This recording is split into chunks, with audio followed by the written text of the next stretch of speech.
नमस्ते। स्वागत है आपका बोधि वार्ता सत्संग में।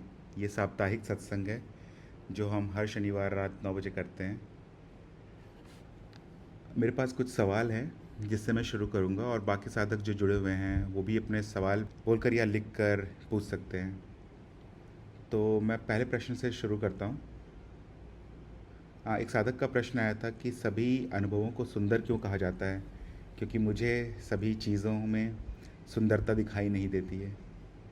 तो यहाँ पर साधक ये पूछना चाह रहे हैं कि सभी चीज़ सुंदर कैसे है, क्योंकि हम तो यही सुनते हुए आए हैं कि सत्यम शिवम सुंदरम। तो सभी चीज़ सत्य, सभी चीज़ सुंदर है। पर अपने स्वयं के जीवन में जब हम झांकते हैं तो देखते हैं कि सब चीज़ सुंदर नहीं दिखती है हमें।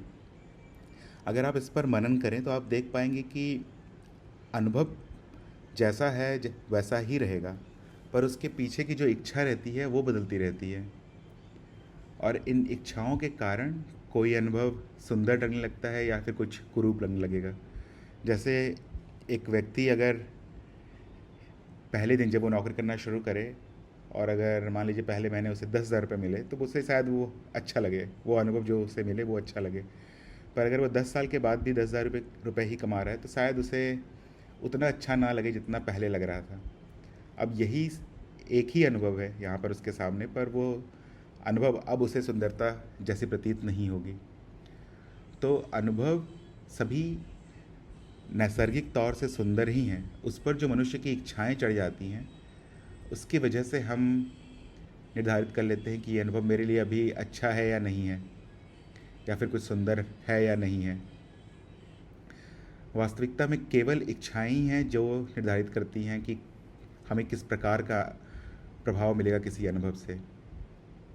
अगर आप किसी अनुभव को इच्छा रहित होकर देख पाए या उस पर अपनी इच्छा प्रक्षेपित ना करें, जैसा है वैसा अगर देख पाए किसी भी अनुभव को, तो सभी चीज़ सुंदर ही है। यहाँ पर सुंदरता को छोड़कर कुछ है ही नहीं। केवल अज्ञान के कारण हमें ऐसा प्रतीत होने लगता है कि कुछ हमारे पक्ष में है और कुछ हमारे जीवन के विपक्ष में है। आशा करता हूँ ये समझ में आया होगा। अगर कोई साधक कुछ पूछना चाहते हैं तो लिख कर या बोल कर पूछ सकते हैं। मैं अगले प्रश्न पर बढ़ता हूँ। एक साधक पूछ रहे थे पिछले हफ्ते कि प्रेम कहाँ से आता है। तो प्रेम कहीं से आता नहीं है और कहीं जाता नहीं है। प्रेम जहाँ है वहीं रहता है, जो कि आपका स्वयं का स्वभाव है। आप ही प्रेम के पर्यायवाची हैं। तो ये कहा जा सकता है कि प्रेम छुप जाता है। प्रेम छुपता कब है? जब आप माया के स्तर पे उतर जाते हैं और जीवन में आप अगर द्वैत के रूप में देखने लगते हैं सभी चीज़ों को, मैं बनाम पूरा सृष्टि, मैं हूँ ये और बाकी सभी चीज़ कुछ और हैं, तो प्रेम छुप जाता है। ऐसा प्रतीत होने लगता है कि कुछ मेरे पक्ष में है और मुझे जो भी मेरी इच्छा पूर्ति ना करे वो सभी चीज़ मेरे विपक्ष में है, और यहीं प्रेम छुप जाता है। अगर आप सभी अनुभवों को एक एक रूप में ही देखें, उसका खंड ना करें और सभी अनुभवों को जैसा है वैसा ही अगर देख पाए, तो प्रेम निहित रहेगा पहले से ही हर अनुभव में। और प्रेम क्योंकि आपका ही पर्यायवाची भी है, तो अगर आप द्वैत अवस्था में रहेंगे तो कुछ रहेगा ही नहीं जिससे आप बैर कर पाएँ। क्योंकि बैर करने के लिए या फिर प्रेम का अभाव होने के लिए कुछ होना पड़ेगा, एक से ज़्यादा होना पड़ेगा। पर अगर कुछ है ही नहीं, अगर केवल आप ही हैं, तो उस अवस्था में प्रेम कहाँ जाएगा।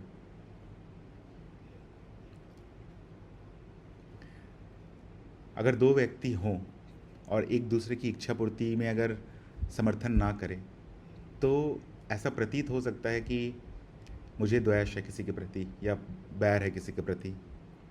परंतु अगर आप इस स्तर से ऊपर उठ जाएं और सभी अनुभवों को केवल अनुभव के रूप में ही देखें, उससे आसक्ति ना बनाएं, तो कुछ होगा ही नहीं जहाँ पर आपको प्रेम ना दिखे। तो ऐसा कह सकते हैं कि प्रेम कहीं जाता नहीं है, वो हमेशा जहाँ है वहीं रहता है। केवल उसका अभाव दिखने लगता है हमें जब हम माया के स्तर पर उतर आते हैं और स्वार्थ में खो जाते हैं।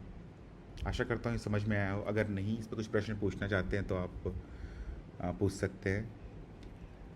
के जी का एक प्रश्न है कि चित्त साधक को भरमाना कब छोड़ते हैं। के जी, कभी भी ऐसा नहीं होगा कि ये जो मिथ्या आपके सामने चल रही है वो आपको भरमाना बंद कर दे, क्योंकि वो वही काम है चित्त का, एक के बाद एक अनुभव प्रक्षेपित करना। जो भी हमें रिश्तेदार, संबंधी, खाना पीना, नौकरी, जो चल रहा है वो चलता रहेगा, वो कभी बंद नहीं होगा। ये जो भरमाने की जो प्रक्रिया चल रही है, उसके परे आप उठ सकते हैं द्वैत में स्थापित होकर।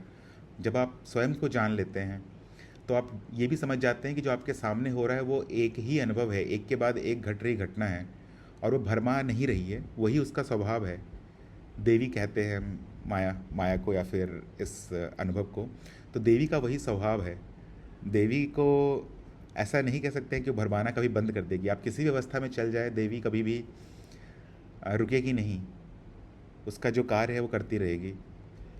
आप स्वयं पर ध्यान दे सकते हैं कि आप ज्ञान में स्थापित हैं या नहीं। अभी अगर ज्ञान से हटेंगे तो वापस से आप माया में लिप्त हो जाएंगे, और जैसे ही माया में लिप्त हो जाएंगे उससे संबंधित दुख सुख सब शुरू हो जाएगा। पर अगर आप अपने वास्तविक स्वभाव में हैं तो आपके सामने जो भी हो रहा है वो एक घटना मात्र ही है, जो अभी है और थोड़े समय के बाद नहीं रहेगी, और वो कभी भी समाप्त नहीं होगी। तो आशा करता हूँ ये समझ में आया हो, क्योंकि चित्त का यही स्वभाव है और यही नियम है। वो चलता रहेगा अनंत तक। आप किसी भी अवस्था में रहें, आप ब्रह्म ज्ञान में भी स्थापित हो जाएं तो जो चित्त का कार्य है वो करता रहेगा। आपके पास एक नई दृष्टिकोण आ जाएगी कि आप देख पाएंगे कि जो भी हो रहा है वो आपके साथ नहीं हो रहा है, आपके सामने हो रहा है। आप उससे हमेशा से मुक्त थे और हमें अंत तक मुक्त ही रहेंगे। अगर कुछ और पूछना चाहते हैं के जी तो इस पर पूछ सकते हैं आप। अमिताभ जी का एक प्रश्न है, क्या जड़ पदार्थों में चेतना नहीं होती? सब कुछ उस परम चेतना के प्रकट है तो पूरी तरह से अचेतन कैसे हो सकता है? ये जो प्रश्न है अमिताभ जी, इसे हम अज्ञेय कह सकते हैं, क्योंकि आप ये जानते ही होंगे कि कुछ भी अनुभव पाने के लिए हमें इंद्रियों की ज़रूरत होती है, और अगर इंद्रियां नहीं है तो हम वहाँ का ज्ञान भी प्राप्त नहीं कर सकते हैं। तो हमारा जितना भी अनुभव होगा वो हमारी इंद्रियों पे ही आश्रित होगा। पर यहाँ पर आप तर्क का इस्तेमाल कर सकते हैं। अगर आप कहीं भी जाएं तो आपको अनुभव करता, अर्थात आप स्वयं दिख ही जाते हैं। अगर आप एक शहर से दूसरे शहर जाए इस शरीर को लेकर, इस शरीर को मान लीजिए कि मेटल डिटेक्टर जैसा है जो अनुभवकर्ता को डिटेक्ट करता है। इस इंद्रियों के माध्यम से जो शरीर पर स्थापित है, आप देख पाते हैं कि अनुभवकर्ता हर जगह पर है। तो जब आप कहीं भी जाएं, एक शहर से दूसरे शहर, एक देश से दूसरे देश, या फिर ब्रह्मांड के किसी कोने में भी चले जाएं, तो वहाँ पर आपको अनुभवकर्ता है ये पता चल जाता है। तो यहाँ से तर्क लगा सकते हैं, जो कि बहुत अच्छा तर्क नहीं है, कि जड़ पदार्थों में भी चेतना होनी चाहिए। चेतना कहने का मतलब है कि अनुभवकर्ता वहाँ भी होना चाहिए। पर इसका कुछ भी प्रत्यक्ष प्रमाण किसी को नहीं मिल सकता है, क्योंकि हमें केवल उतना ही अनुभव होगा जो हमारे इंद्रियों के अंतर्गत आ सके। तो इस प्रश्न को आप अज्ञेयता के वर्ग में डाल सकते हैं। इसका उत्तर मिलना कठिन है। आपका दूसरा प्रश्न है कि हम क्या करें मृत्यु के बाद, ज्ञान कैसे बचा रहे? बहुत अच्छा प्रश्न है। बहुत सारे साधकों का यही होता है कि ज्ञान तो मिल गया पर मृत्यु हो जाएगी तो फिर ज्ञान का क्या होगा, फिर अगले जन्म में फिर ज्ञान को पाना पड़ेगा। तो इसके लिए आप ऐसे कुछ संस्कार बना सकते हैं जो स्थापित हो जाए, जो बहुत शक्तिशाली रूप से आपके चित्त में स्थापित हो जाए या फिर कारण शरीर में स्थापित हो जाए। तो इससे क्या होगा कि अगर नया जन्म होता भी है तो ज्ञान मिलने की संभावना बहुत ज़्यादा होगी, और ज्ञान समझने की संभावना भी बहुत ज़्यादा होगी तुलना में, इस जन्म की तुलना में। अगर आप गहरी संस्कार बनाने का कुछ कार्य करते हैं तो ऐसा कहा जा सकता है या ऐसा तर्क लगाया जा सकता है कि अगले जन्म में आपको गुरु जल्दी मिल जाएंगे, या फिर आपको कुछ ऐसी घटनाएं घटेंगी आपके साथ जो कि आपको ज्ञान तक तुरंत लेके आ जाएगी। आपको ज़्यादा लंबा समय इंतज़ार नहीं करना पड़ेगा और ज्ञान बन जाए। और इसके साथ साथ आप कुछ और भी प्रयोग कर सकते हैं जो इसी कार्यक्रम में भी कराया जाता है बोधि तंत्र में, जहाँ पर शरीर छूटने की जो प्रक्रिया है वो आप अभी ही कर सकते हैं, जिसे सूक्ष्म अवस्था का प्रयोग कहते हैं। उस उसे करने से आपका साक्षी भाव और दृढ़ हो जाएगा, जो कि सभी अवस्थाओं में फिर रिसने लगेगा या बहने लगेगा। जैसे मैं एक उदाहरण देता हूँ, मान लीजिए कि अगर सरकार को एक रोड बनाना है कश्मीर से कन्याकुमारी तक, तो बहुत तरह से बनाया जा सकता है। मान लीजिए कि कश्मीर से रोड शुरू किया जाए और फिर धीरे धीरे करके आगे बढ़ा जाए और पहुंचा जाए कन्याकुमारी तक। या फिर ऐसा किया जा सकता है कि कश्मीर से भी शुरू कर दिया जाए और कन्याकुमारी से भी शुरू कर दिया जाए। इसमें आधा समय लगेगा, दोनों तरफ से रोड बन रहा है और कहीं बीच में जाके मिलेंगे। या फिर ऐसा किया किया जा सकता है कि 100 अलग अलग शहरों को चुन लिया जाए कश्मीर से कन्याकुमारी के बीच में, और सभी जगहों से रोड बनाना शुरू कर दिया जाए दोनों दिशाओं में। तो इससे रोड 1/100 समय में हो जाएगा। तो जो तंत्र बोधि के जो प्रयोग हैं, उससे आप अपनी चेतना को अलग अलग अवस्थाओं में शुरू कर सकते हैं। ज़रूरी नहीं है, अभी भी अगर आप साक्षी भाव बना के रख पा रहे हैं लंबे समय तक, तो चेतना अपने आप ही स्वप्न अवस्था और गहरी निद्रा में चली जाएगी। और फिर जब मृत्यु भी होगी तो भी वो भी एक एक अनुभव मात्र ही होगा जो आपके सामने होगा। तो अगर मान लीजिए कि साक्षी भाव उतना प्रबल नहीं हो पा रहा है, तो फिर आप ये रोड का उदाहरण ले सकते हैं और बहुत सारे जगहों पर एक साथ साक्षी भाव लाने का प्रयास कर सकते हैं, जो कि तंत्र बोधि के प्रयोगों से संभव है। और ये ज़रूरी नहीं है, आप जो कर रहे हैं साक्षी भाव रखने का वो पर्याप्त है। समय थोड़ा ज़्यादा लग सकता है पर वो पूर्ण है साधना। और अगर आप कुछ भी कार्य करते जाएं संस्कार बढ़ाने के लिए, तो निश्चित है कि मृत्यु उपरांत भी आप ज्ञान पाने की संभावना बहुत ज़्यादा रहेगी। अगर इस पर और कुछ सवाल है अमिताभ जी तो आप पूछ सकते हैं। आपका तीसरा प्रश्न है, जीव का अर्थ क्या ये समझ सकते हैं कि जो भी जन्म मृत्यु के चक्र में फंसा हो वो जीव है? हाँ, एकदम सही कह रहे हैं आप। जो भी जन्म मृत्यु के चक्र में फंसा हुआ है वो जीव है। और इसको थोड़ा बढ़ा भी सकते हैं। कई कई योनियां ऐसी भी होती हैं जहाँ पर जन्म और मृत्यु का अ, जो ये क्रिया है उसको उतना उल्लेख नहीं किया जाता है। जैसे जो हमसे बहुत विकसित जीव है, जैसे इंद्र या विष्णु या फिर कोई भी देवी देवता, वहाँ पर मनुष्यों के जैसे एक छोटा समय नहीं होता है जीवन जीने के लिए। बहुत सारे ऐसे और भी लोग हैं जहाँ पर बहुत लंबा समय होता है। तो आप कह सकते हैं जिसका पर वहाँ भी जन्म तो होता ही है, मृत्यु भी होती ही है। आप कह सकते हैं जो इसमें फंसा हुआ है वो जीव है। और जीव के साथ और भी कुछ कुछ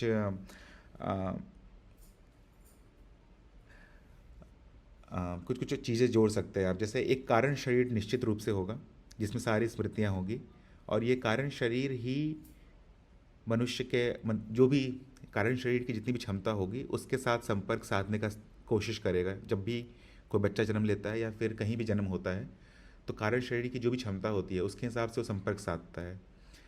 जैसे ये शरीर है अभी हमारे पास, जो मनुष्य का शरीर है, आपके जन्म के समय जो भी कारण शरीर है आपका, वो संपर्क स्थापित करने का प्रयास किया होगा। अगर उसकी वासना वहाँ पूर्ण नहीं हो पा रही होगी या संभावना कम होगी, तो वो कारण शरीर हट जाएगा और फिर दूसरा कारण शरीर वहाँ पर आ जाएगा। तो ऐसे चलते रहेगा और यही प्रक्रिया हर योनियों में होती रहती है। एक कारण शरीर होगा जो पीछे रहेगा, और वो एक एक भौतिक शरीर या फिर एक मानसिक शरीर के साथ संबंध स्थापित करेगा, और उसके साथ फिर अलग अलग अनुभव शुरू हो जाएंगे जो लगेगा कि उस जीव की अनुभव है, जिसे हम मानसिक अनुभव कहते हैं। तो जब ये सभी चीज़ मिल जाती हैं, तब इस मनो शरीर यंत्र को कारण शरीर के साथ जोड़ के जब जो चीज़ होगा उसको जीव कह सकते हैं, जिसमें जीव आपको दिखेगा नहीं, आपको शरीर और मन ही दिखेगा केवल। आशा करता हूँ ये समझ में आया हो, नहीं तो आप फिर से पूछ सकते हैं। के जी का एक प्रश्न है, मैं अनुभवकर्ता में स्थित नहीं हो पा रहा हूँ, प्रवीण जी मुझ पर कृपा कीजिए। के जी, आप बता सकते हैं कि आपको आत्मज्ञान हुआ है या फिर अभी आप कौन से चरण में हैं अभी? मेरे ख्याल से आप अभी ज्ञान दीक्षा कार्यक्रम आपका चल ही रहा है। तो ये स्वाभाविक है कि तुरंत स्थापित होना संभव ना हो, पर अगर ज्ञान नहीं हुआ है या फिर ये समझ में नहीं आ रहा है कि अनुभव करता क्या है, तो फिर इस पर हम चर्चा कर सकते हैं अलग से। आप मुझे फ़ोन कर सकते हैं और मैं आपको समझाने का प्रयास करूँगा। पर अगर केवल इतनी ही समस्या आ रही है कि स्थापित नहीं हो रहा है अनुभव करता, मतलब इसका आप ज्ञान बार बार विस्मरण हो जा रहा है इसका, तो ये कोई चिंता की बात नहीं है आपका। आप अभी शुरू किए हैं, तो शुरुआती दिनों में साधक बार बार भूल सकता है कि मैं कौन हूँ। और इस परिस्थिति में आप अगर आप भूल जा रहे हैं तो फिर उपाय आपको पता है कि आप हेलो प्रवीण जी, प्रणाम। प्रणाम के जी, बोलिए। मैंने आपसे त्रिज्ञान लिया है हाँ हाँ। जी, तो इसलिए मैंने आपको ये प्रश्न किया है। तो मेरा मेरा एक प्रश्न है कि आपको ये समझ में नहीं आ रहा है कि अनुभव करता क्या है, या फिर आप भूल जा रहे हैं? समझ में तो आ रहा है, पर मतलब जो जो स्थिति में रहना चाहिए ना साधक को, हाँ वो स्थिति नहीं आ रहा है। मतलब बार बार भूल भूल जा रहा हूँ। हाँ, तो इसमें कोई समस्या नहीं है, मतलब क्योंकि आप अभी शुरू किए, अभी आप कौन से चरण में हैं?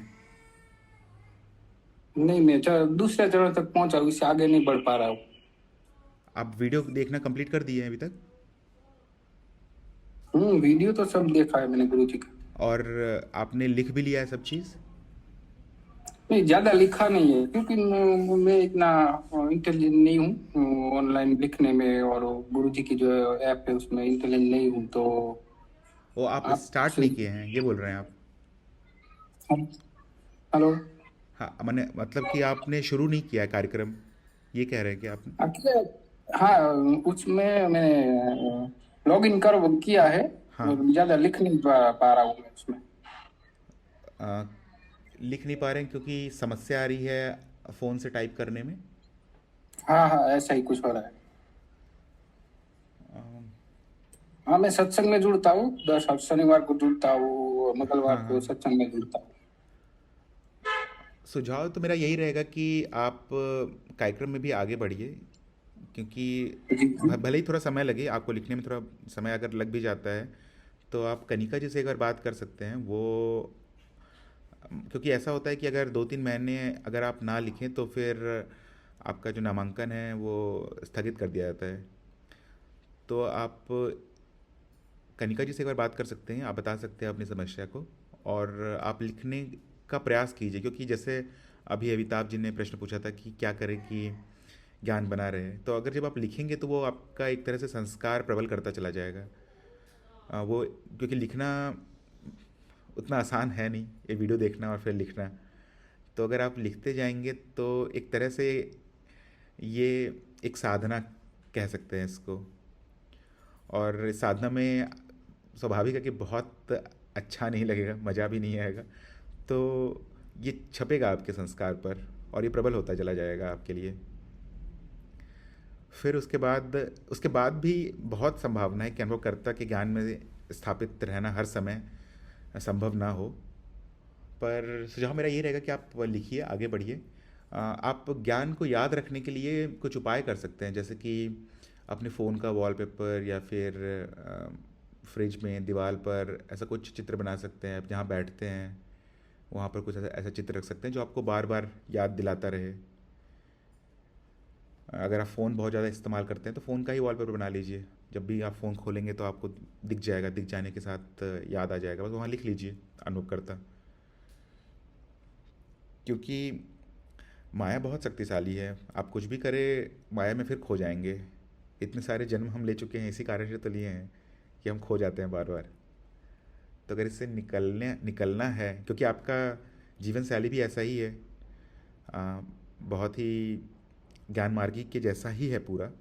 आप पहले से ही बहुत सारा चीज़ कर चुके हैं जो बहुत सारे साधक कार्यक्रम के बाद करते हैं। तो आपका बस थोड़ा सा ही चीज़ बचा हुआ है, बस लिखना है, तो आप आगे बढ़िए उसके साथ।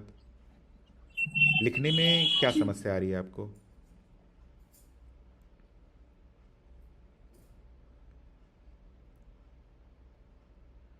मैं पूछा था कि अगर लिख आप पा रहा हूँ, लैपटॉप मेरे पास। लैपटॉप मेरे पास नहीं है, इसलिए मैं फोन में नहीं लिख पा रहा हूँ प्रेम जी। उसमें समय लगता है बहुत ज़्यादा, या फिर लिखते हैं डिलीट हो जाता है, ऐसा हो जाता है?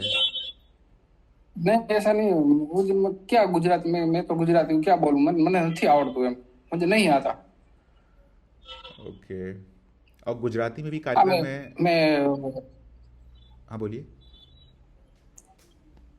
हाँ मैं वो व्हाट्सएप और टेलीग्राम में बस मैसेज कर सकता हूँ, बाकी इसमें जो ऐप है उसमें मैं नहीं एंटर हो सकता हूँ। आपको गुजराती लिखना आता है? नहीं इतना इतना टाइप नहीं कर सकता हूँ मैं ज्यादा पढ़ा लिखा नहीं हूँ प्रेम जी। ठीक ठीक ठीक। ठीक है, मुझे कुछ समय दीजिए, मैं कुछ सोच कर बताता हूँ आपको कि क्या कर सकते हैं इस जी जी परिस्थिति में आप। जी जी। ठीक है। नमस्ते कीर्ति जी। ओके धन्यवाद। अमिताभ जी का एक अगला प्रश्न है। मैं शास्त्र पढ़ते हुए, श्रवण करते हुए, योग मार्ग, भक्ति मार्ग, जप योग से होते हुए ज्ञान मार्ग पर आया हूँ। ज्ञान मार्ग के दृष्टिकोण से भगवान कृष्ण और राम और सभी देवताओं के अवतारों को हम कैसे समझें? अगर आप ज्ञान मार्ग के दृष्टिकोण से समझना चाहते हैं तो इन इन सभी को आप गुरु मान सकते हैं। इसमें अगर आपका कुछ विशेष प्रश्न है या फिर कुछ विशेष पूछना चाहते हैं तो आप बोल सकते हैं अमिताभ जी, पर इन्हें इन सभी को आप गुरु। जी हाँ बोलिए प्रवीण सर प्रणाम। आप। प्रणाम अमिताभ जी। जी सर, मैं ये पूछना चाहता, जैसे मैंने ये सब मार्ग तो होते ही वो आया हूँ यहाँ पे, हम्म। तो अब इस सब मार्गों पे भक्ति का बहुत और भाव का बहुत वो हो रहा है ना, प्रगाढ़ता रही है। तो कृष्ण राम जैसे इन भगवानों का हमेशा हम लोग आराधना करते हुए आए हैं, हाँ हाँ। और यहाँ पे कोई देवी देवता, कोई ईश्वर ज्ञान मार्ग में नहीं है ना। हाँ तो अब मन बार बार उधर खिंचता है कभी कभी, कि उनको हम आराधना करने का मन भी करता है, लेकिन इधर में कुछ है नहीं, तो इसमें अटक जाता है मन। इसके लिए कुछ सुझाव दीजिए। हाँ, तो अगर आपका मन करता है तो ऐसा कुछ विशेष नहीं कहा गया है कि नहीं करने के लिए। आप कर सकते हैं प्रणाम, या जो भी आप करते थे आप वो कर सकते हैं, पर इस पूरे ज्ञान के साथ कीजिएगा कि एक जीव दूसरे जीव के सामने, मतलब जैसे राम कृष्ण या फिर जो भी बड़े जीव जो आए हैं धरती पर, वो हमसे बहुत उन्नत हैं, मतलब उनमें बहुत ज़्यादा क्षमता है।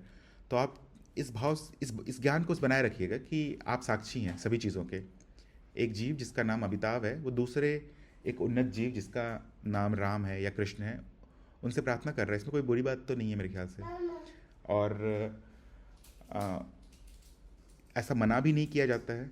बहुत सारे होते हैं, क्या कहते हैं, बहुत सारे ऋषि या बहुत सारे गुरु होते हैं जो नास्तिक होते हैं, पर नास्तिक कहने का मतलब यही होता है कि मैं समझ रहा हूँ कि मैं दृष्टा हूँ और मेरे सामने सभी जो भी चीज़ उपलक्ष है, जो भी चीज़ प्रत्यक्ष है, वो अनुभव मात्र ही है। तो ये अगर आप समझ रहे हैं, इसके साथ आप जो भी चाहे कर सकते हैं। ऐसे जो भी इच्छा आपके सामने आ रही है उसको आप जितनी सुंदरता से पूर्ण कर सकते हैं वो कीजिए। आप किसी भी चीज़ को दबाने का प्रयास नहीं कीजिए, क्योंकि फिर एक छोटी सी इच्छा के लिए अगर दोबारा जन्म हो तो वो कोई बहुत समझदारी नहीं है। और जो भी अगर भविष्य में नहीं करने का मन हो पूजा पाठ, या करने का मन हो तो वो आप कर सकते हैं, और नहीं करने का मन हो तो आप छोड़ भी सकते हैं। सबसे ज़रूरी ज्ञान मार्ग में है कि आप साक्षी भाव में रह रहे हैं। बाकी उसके साथ आप अपनी जीवन को जैसे चला रहे थे वैसे चला सकते हैं। जी प्रवीण सर, तो ये जो जितने भी भगवत रूप हैं, हाँ इन सबको हम अपने गुरु भाव में रख के उनकी आराधना की जा सकती है, आप ये हाँ कह रहे हैं। हाँ, आप कर सकते हैं। जो कर रहे हैं करिए, पर गुरु भाव रखिए। और उसके साथ सबसे ज़रूरी है कि आप ज्ञान में बने रहें कि आपके सामने जो भी हो रहा है, एक जीव दूसरे जीव का आराधना कर रहा है या गुरु मान रहा है, वो एक अनुभव मात्र ही है। इस चीज़ को बस याद रखिए, और आप दृष्टा है, इस चीज़ को बस याद रखिए। बाकी जीवन चलने दीजिए जैसे चल रहा है। और वैसे भी जीव आप जानते ही हैं जी कि जी धन्य। हाँ, अनुभव पे हमारा नियंत्रण है नहीं। द्वैत अवस्था में अगर आप रहेंगे तो एक के बाद एक घटनाएं बस हो रही जी हैं। ठीक है। जी प्रवीण सर, जी समझ में आ गया। थैंक यू, धन्यवाद। धन्यवाद अमिताभ जी। अगर किसी और साधक के भी कोई और प्रश्न है तो आप बोल कर या लिख कर पूछ सकते हैं। मैं अगले प्रश्न पर बढ़ता हूँ। एक साधक थे, वो पूछ रहे थे ज्ञान और अज्ञान में क्या अंतर है। अ, अब ये साधक जो थे वो थोड़े से ज्ञान दिशा के क्रम में आगे बढ़े हुए हैं, इसलिए ये प्रश्न आना बहुत ही स्वाभाविक है। क्योंकि जब हम शुरू करते हैं ज्ञान मार्ग तब ये सोचते हैं कि हमें ज्ञान मिलेगा, पर बीच में जाकर ये पता चलता है तीसरे या चौथे चरण पर कि ज्ञान है ही नहीं। तो ज्ञान और अज्ञान का प्रश्न आने लगता है कि ज्ञान किसको कहेंगे या ज्ञान कब मिलेगा मुझे। तो इसलिए आप ये देख सकते हैं आसानी से कि जिस भी चीज़ के साथ आप जन्म लिए हैं या फिर जो भी आपके संस्कार हैं वो केवल एक अनुभव मात्र ही हैं। ये अनुभव जो कि माया का स्मृति मात्र ही है। और जो भी अनुभव आपके स्मृति में संचित है या फिर जो भी अनुभव आप देख सकते हैं, जिसका भी आपको अनुभव हो सकता है, वो सभी चीज़ अज्ञान ही है। उसको छोड़कर कुछ है नहीं। जैसे जैसे ये अज्ञान हटने लगता है आप अपने वास्तविक स्वरूप में आने लगते हैं। मतलब जब आप द्वैत अवस्था में पहुंचते हैं या कहीं किसी भी अवस्था में पहुंचेंगे माया के ऊपर, कभी भी जब आप आगे बढ़ेंगे तो धीरे धीरे करके एक एक अज्ञान ही हटता चला जाएगा। अंत में जो बचेगा वो आपका वास्तविक स्वरूप होगा। वहाँ कुछ भी नहीं है, वहाँ ज्ञान भी नहीं है, वहाँ अज्ञान भी नहीं है, वहाँ सभी चीज़ों का अभाव है। पर अगर आप जब द्वैत पर आते हैं तब आप अपने वास्तविक स्वरूप में रहते हैं और आप ये जान पाते हैं कि आपके सामने जो भी प्रत्यक्ष है वो केवल अनुभव मात्र ही है। और उसका जो ज्ञान संचित हुआ है, इस ज्ञान को हम अज्ञान कहते हैं। और केवल इतना ही है, केवल इतना ही है जो आपको हटाने का प्रयास करना है या फिर स्वयं ही हट जाता है। वो ज्ञान कभी भी आपको नहीं मिलेगा क्योंकि ज्ञान है ही नहीं। ऐसा कह सकते हैं कि आप ही ज्ञान है। जब अज्ञान नष्ट हो जाता है तो जो बचता है वो आपका तत्व है और वो हमेशा ही रहता है। अगर आप देख पा रहे हैं सभी अनुभवों के परे, तो अनुभवों के परे जो भी बचता है वही ज्ञान ही है और उसके अलावा सभी चीज़ अज्ञान है। अंतर यहाँ पे कहना मुश्किल है क्योंकि ज्ञान है नहीं जो आप जानते हैं। भले ही जो भी चीज़ आपको माया से हटाकर आपके वास्तविक स्वरूप पर लेके आता है वो भी अज्ञान ही है। आप माया का ही इस्तेमाल करते हैं आगे बढ़ने के लिए। और जब आपको समझ में आ जाता है कि आप कौन है, जब आपको अनुभवकर्ता का पता चल जाता है, अपने वास्तविक स्वरूप का ज्ञान हो जाता है, तो उसके बाद जो भी बचता है वो उसे आप अज्ञान कह सकते हैं। आशा करता हूँ यहाँ से समझ में आया हो। मैं अगले प्रश्न पर बढ़ता हूँ। अगर किसी साधक के और प्रश्न है तो वो पूछ सकते हैं।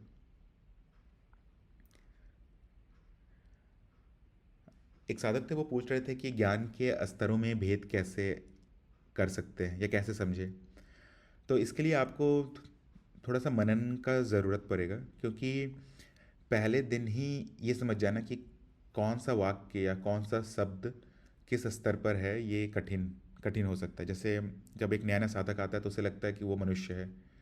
थोड़े दिन के बाद उसे समझ में आता है कि मैं अनुभव करता अर्थात मैं ही शिव हूँ। उसके बाद समझ में आता है कि मैं ही ब्रह्म हूँ। तो ये समय के साथ ही पता चलता है। पहले दिन ही पता चल जाए ऐसा संभव नहीं है। पर आप बहुत सारे जो भी ज्ञानाक्षर पर या फिर जो भी इसी ग्रुप में जितने भी ग्रुप है, अगर उनके वार्तालाप को भी अगर आप पढ़ेंगे तो आपको थोड़ा थोड़ा समझ में आने लगेगा कि कैसे स्तरों में भिन्नता है। क्योंकि बहुत बार ये ऐसे प्रश्न भी आते हैं कि मुझे ज्ञान तो हो गया पर मेरे जीवन का दुख खत्म नहीं हुआ या समृद्धि नहीं बढ़ी। तो यहाँ पर ऐसा हो सकता है कि साधक ज्ञान तो प्राप्त कर लिया है पर उसकी आसक्ति अभी भी माया के स्तर पर ही है। उसे पता चल गया है कि उसका वास्तविक स्वरूप क्या है, पर वो इतना ज़्यादा अहम भाव में है जो उसे पता भी ना चले कि ये वृत्तियाँ अहम भाव के कारण आ रही हैं। वो बार बार दुख से भागने का प्रयास करने लगेगा या सुख के पीछे भागने का प्रयास करने लगेगा और हर एक प्रयास उसको फिर जीव के रूप में ही बांधता रहेगा, वो बंधन में बंधा रहेगा।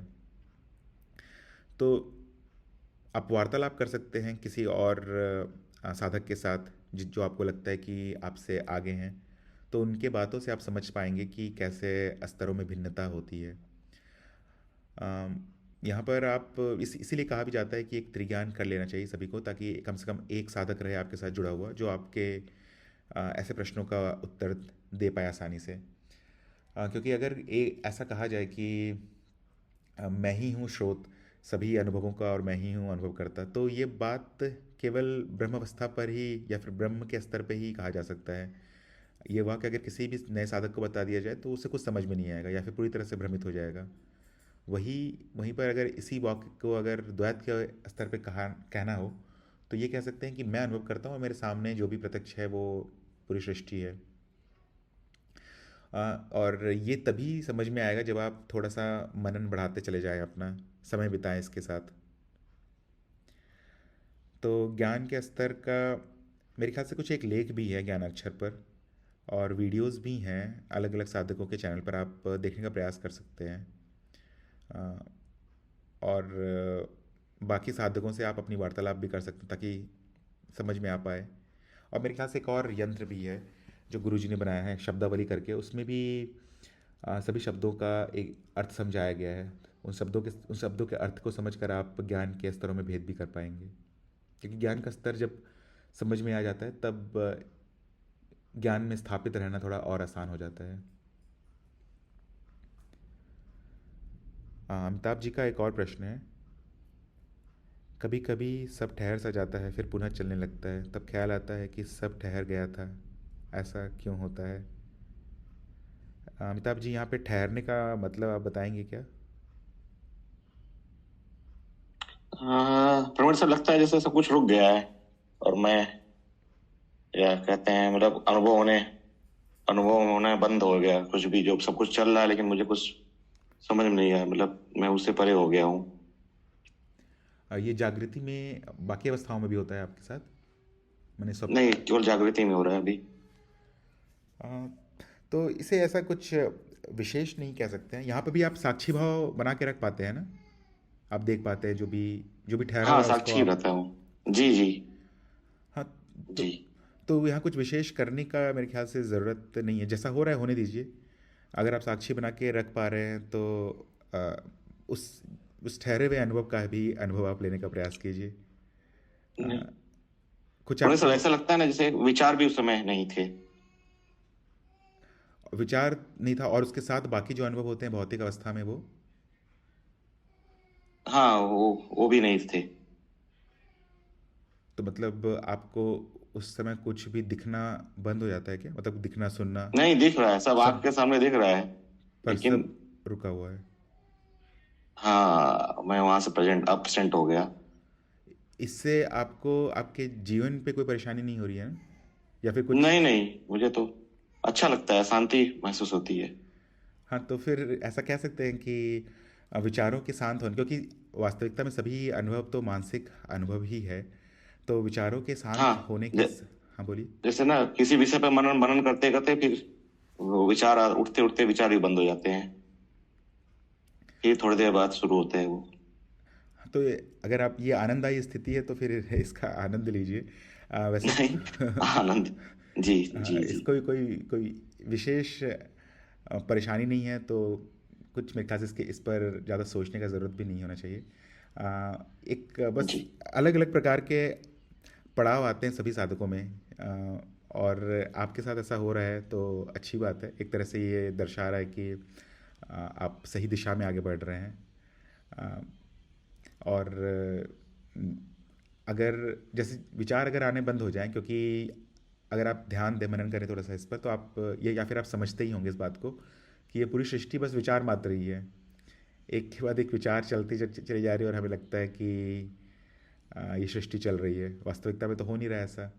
तो अगर विचार नियंत्रित हो जाए, जी। जो कि मेरे ख्याल से बहुत दिन पहले ही होना शुरू हो गया होगा, जब आप शुरुआती चरणों में होंगे तभी होना शुरू हो गया होगा।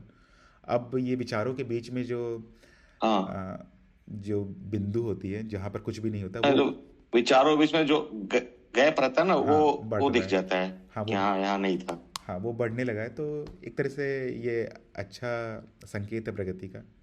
आप जैसा कर रहे हैं अभी अपनी साधना जी वैसे जी, धन्यवाद। करते रहिए और प्रगति होगी आपकी। जी, धन्यवाद। मैं अगले प्रश्न पर बढ़ता हूँ। एक साधक थे, उनका प्रश्न था कि मैं कितने दिनों में द्वैत के स्तर पर पहुँच सकता हूँ।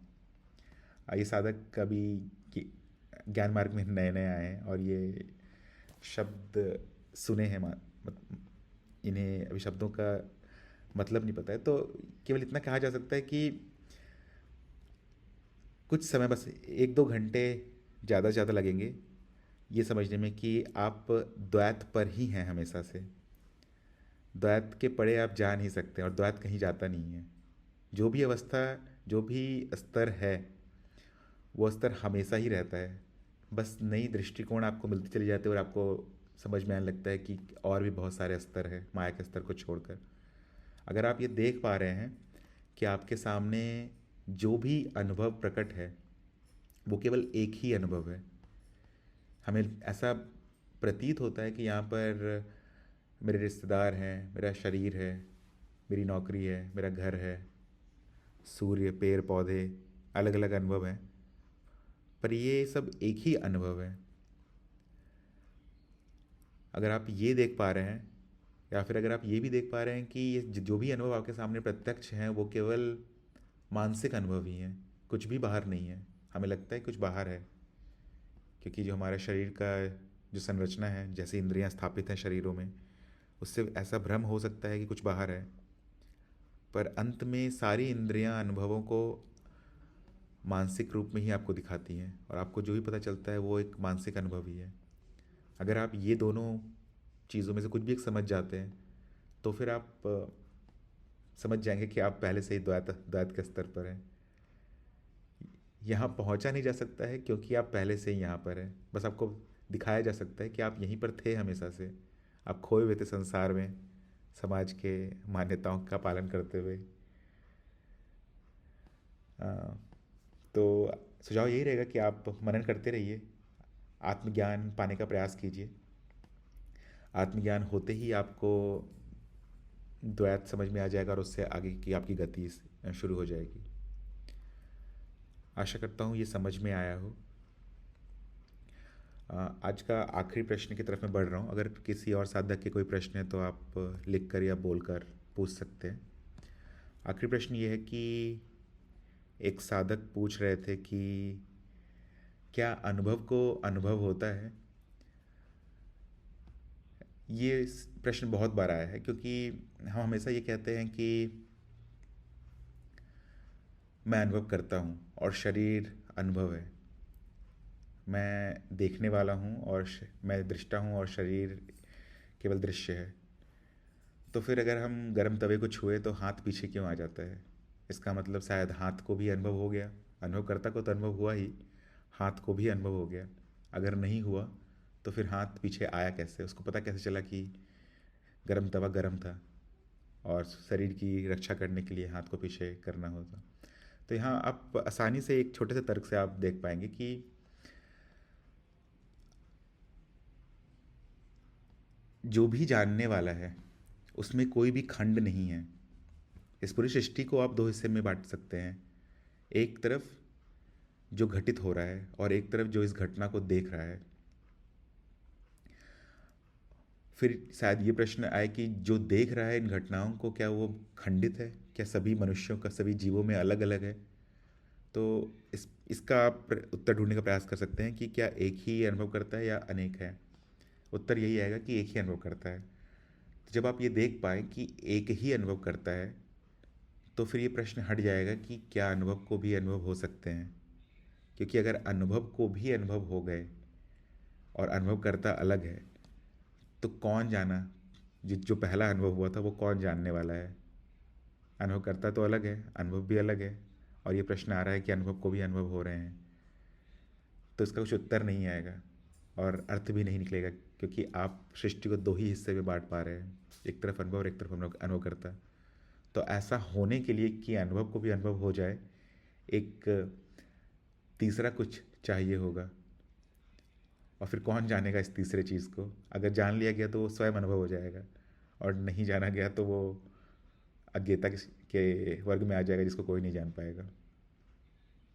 तो तर्क से आप ये आसानी से समझ सकते हैं। सुझाव रहेगा, इस पर आप थोड़ा मनन कीजिए तो आपको समझ में आएगा कि अनुभव को अनुभव नहीं होता है, इस शरीर को अनुभव नहीं होता है। ऐसा भ्रम होता है कि मुझे दुख हो रहा है, मुझे सुख हो रहा है, मुझे ये पाना है, इसके पीछे भागना है, ये मेरा खो गया। पर ऐसा कुछ होता नहीं है, सिर्फ दिखता है। और अगर ऐसे विचार भी आए कि मेरा कुछ खो गया है, तो वो विचार भी तो एक अनुभव मात्र ही होगा जो आपके सामने प्रत्यक्ष होगा। तो सुझाव यही है कि आप मनन कीजिए इस पर। अगर कोई और प्रश्न हो तो आप फिर से मुझे संदेश भेजिएगा। सत्यम जी का एक प्रश्न है, श्री कृष्ण ने विराट रूप दिखाया था, जिसका अर्थ है कि वह दिखाने का प्रयास कर रहे हैं कि वह स्वयं ही अस्तित्व है। श्री कृष्ण भी सद्गुरु ही हैं जो अर्जुन को ज्ञान दे रहे हैं, परंतु अर्जुन और श्री कृष्ण दोनों का तत्व एक ही है, अनुभव करता। श्री कृष्ण का शरीर छूट गया था, परंतु वह जो अमर था, अजन्मा था, वह श्री कृष्ण के जन्म से पहले भी था और बाद में भी है। आशा है सत्यम जी ये शायद अमिताभ जी को उत्तर दे रहे थे। किन्हीं और साधक के अगर कुछ और प्रश्न है तो आप पूछ सकते हैं, नहीं तो हम आज का सत्संग समाप्त करते हैं। हाँ प्रवीण जी। हाँ के जी बोलिए। हेलो। गुरुदेव के एक वीडियो में मैंने सुना था कि साधक का चित्त जब शुद्ध होगा ना, तब अनुभव कर्ता का प्रकाश उसमें पड़ेगा और आर पार दिख जाएगा। तो वो गुरु जी क्या बोले, मुझे वो समझाइए। यहाँ पर गुरुजी बस इतना ही बोलना चाह रहे हैं कि अगर आप इस बात पर ध्यान दे पा रहे हैं कि ये सृष्टि में जो भी अनुभव है, जैसे आप स्वयं को शरीर मान सकते हैं, और अगर आप ये देख पा रहे हैं कि कुछ है जो इस शरीर को भी देख रहा है, बदलते हुए शरीर को भी देख रहा है। जो अभी आपने जब इसके पहले जब आपने बोलना शुरू किया था, तब आपने कहा कि आपको अनुभवकर्ता का ज्ञान हो गया है। तो अगर आपको ज्ञान हो गया है, तब आप देख पाएंगे कि शरीर भी एक अनुभव मात्र ही है जो बदल रहा है। जन्म के समय कुछ छोटा सा रहता है, फिर 10 साल की उम्र में 1 मीटर का हो जाता है, फिर 1.5 मीटर का, फिर बूढ़ा होने लगता है। एक अनुभव ही है जो बदलते जा रहा है, पर इसको देखने वाला नहीं बदल रहा है जी। तो अगर आप ये देख पा रहे हैं, तो जो आपने कहा पहले कि शुद्धि होगी उसके बाद समझ में आएगा, तो इतनी शुद्धि आपकी हो गई है कि आप अनुभवकर्ता को देख पा रहे हैं, ये जान पा रहे हैं कि जो भी हो रहा है आपके सामने वो केवल एक मिथ्या चल रही है, एक भ्रम चल रहा है। अब आप शायद ये पूछना चाह रहे हो कि मेरी शुद्धि हुई है कि नहीं हुई है, तो वो गुरु जी जी जी वही पूछना था। तो अगर आपको ये समझ में आ रहा है कि आप दृष्टा हैं, तो आपकी शुद्धि हो गई है उतनी, और ये आप यहाँ तक पहुँच भी गए हैं ज्ञान मार्ग तक, तो ये शुद्धि आपकी हो गई है। क्योंकि देखिए अपने आसपास कितने सारे मनुष्य हैं, कितने को पता है अध्यात्म के बारे जी में भी, जी कितने को पता है। अध्यात्म में अगर आ भी जाते हैं लोग तो चले जाते हैं, और उनमें से जी कितने कितने कम होते हैं जो ज्ञान मार्ग तक पहुँच पाते हैं। तो इतनी शुद्धि आपकी जी हो चुकी है कि आप ये देख पा रहे हैं। सभी नहीं देख पाएंगे ये, क्योंकि मैं भी जी प्रयास करता हूँ बहुत सारे लोगों को बताने का, तो सब नहीं समझ पाते हैं। पर जी अगर आपको आत्मज्ञान हो गया तो फिर आपको इस पर ज़्यादा सोचने की ज़रूरत नहीं है। आपका जो पहला प्रश्न जी था कि कैसे मैं स्थापित रहूँ, वो शायद जी ज़्यादा बड़ा प्रश्न होगा फिर, कैसे जी इस ज्ञान को बनाए रखूँ। जी तो इसमें ज़्यादा टेंशन नहीं लीजिए, आपकी शुद्धि इतनी हो गई है क्योंकि आप द्वैत तो आप देख तो पा रहे हैं, कम से कम भले स्थापित नहीं हो पा रहे हैं, देख तो पा रहे हैं। लोग तो देख भी नहीं पाते जी हैं। जी जी। अ, और कुछ पूछना चाहते हैं क्या आप के जी? नहीं नहीं, धन्यवाद प्रवीण जी। ठीक है, फिर आज का हम सत्संग समाप्त करते हैं। सत्यम जी का धन्यवाद ये उत्तर देने के लिए, अमिताभ जी को, और सभी साधकों को धन्यवाद सत्संग में जुड़ने के लिए।